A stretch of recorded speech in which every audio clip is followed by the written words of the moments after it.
Dear viewers, welcome back to your favorite channel, Yoleno TV. Now, I'd like to start us off with a Facebook message from AISHA JUMWA, and this was directed to, it's a cryptic message that was coded and directed to none other than Amason Jeffer Kingi. And you know, AISHA JUMWA and Kingi have been long-term nemesis. So let me go straight to this message. So congratulations, my president and my boss. The coast region will be counted because I stood firm, strong, unbowed, and unshakable with the president-elect from the day he needed all and no one was there for him. Wengine ni kujipendekeza, lakini mkulima huwa mmoja, walaji ni wengi. Karibuni tule sote jamani. One Kenya, one president, one people. Mungu mbele. So, ladies and gentlemen, you've known AISHA JUMWA and Amason Jeffer Kingi to be long-term political nemesis. Both of them were members of ODM until they both decamped. But the first person who decamped from ODM was AISHA JUMWA. So the political rivalry between JUMWA and Kingi was visible after Supreme Court had issued its verdict and William Samoei Ruto decided to convene a meeting at his current house, at his current residence, with some of those Kenya Kwanza brigades. So AISHA JUMWA rose and made that statement. That statement was, if you take a clean analysis on that statement, then you realize that it was not targeted to not only the UDM people, those people decamped or defected from Azimio One Kenya Alliance, not only to Kivuta Kibwana, but not only to the likes of Kiraitu Murungi, but AISHA JUMWA was directing her guns on Amason Jeffer Kingi.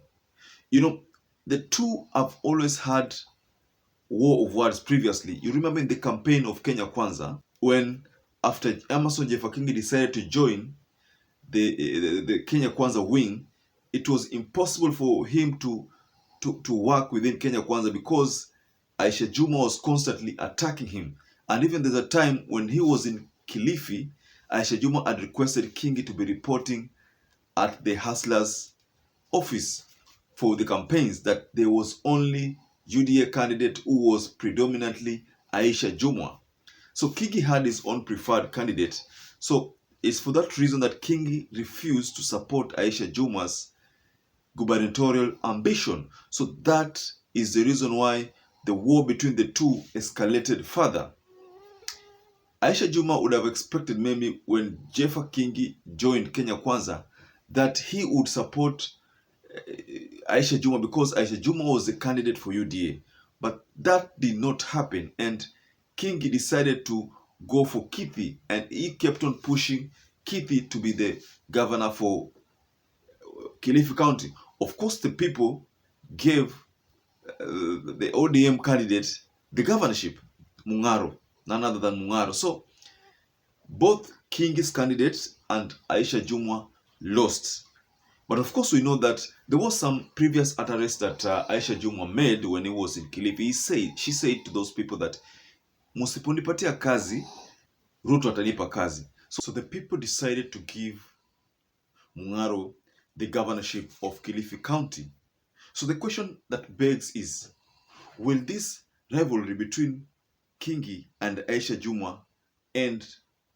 Because they are both in the same camp, and the administration that is in place at the moment is William Ruto's administration.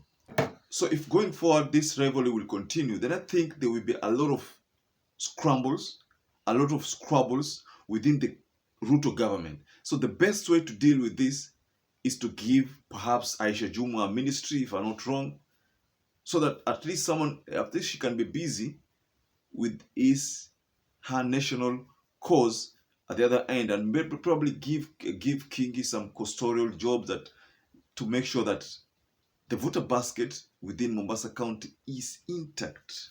So the question that begs is, will this rivalry between the two end soon? Because it's not going to be healthy for Ruto government. But if you look at the history of Amason Jeffer Kingi, the genesis of this division, then you realize that there was a time when Aisha Jumwa decided to attack Amason Jeffer Kingi on matters of corruption, because that time Kingi was still with Raila Amolo Odinga before the camping. So Aisha Jumwa decided to attack Kingi because Aisha Jumwa had ambitions of becoming the UDA candidate to be fronted for the governorship position within Kilifi County. So she decided to attack Amason Jeffer Kingi, but that was a political mileage for her to ascend to the gubernatorial position. But you see, in a quick rejoinder, Amason Jeffer Kingi decided to now decamp from Azimio and join Kenya Kwanza. I think that is now when the whole hell broke loose and the expectation of Aisha Jumwa was shattered completely, because that would mean now the Kenya Kwanza votes will be shared amongst the two. So that is the reason why Mungaro had to get an easy ride and win the Kilifi governor seat position.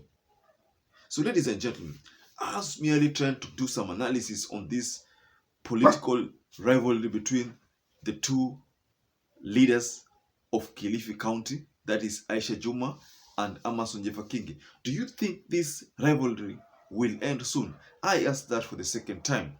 So ladies and gentlemen, take a moment and subscribe to our channel if you're a first-time viewer. But if you're a regular viewer, always subscribe, always give us a thumbs up. You can hit the notification bell so that every time we upload such videos, you'll always become the first person to get notified. Once again, until we meet again, I'd like to say bye-bye.